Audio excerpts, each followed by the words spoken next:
গাজায় ইসরায়েলি অগ্রাসনের প্রতিবাদে চট্টগ্রামের মিরসরাই উপজেলায় the world stops for Gaza কর্মসূচির অংশ হিসেবে বাংলাদেশ জামায়াত ইসলামী উত্তর জেলা শাখার আয়োজনে বিক্ষোভ মিছিল ও প্রতিবাদ সমাবেশ অনুষ্ঠিত হয়েছে।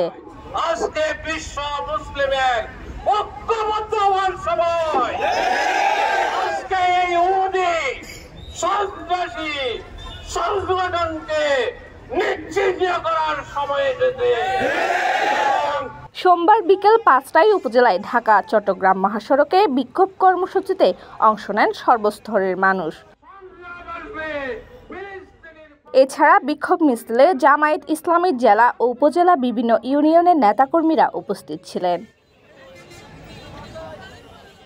জাবেদ ভুঁইয়ার পাঠানো তথ্যচিত্রে মমি ভট্টাচার্য, সিটিজেন নিউজ, চট্টগ্রাম।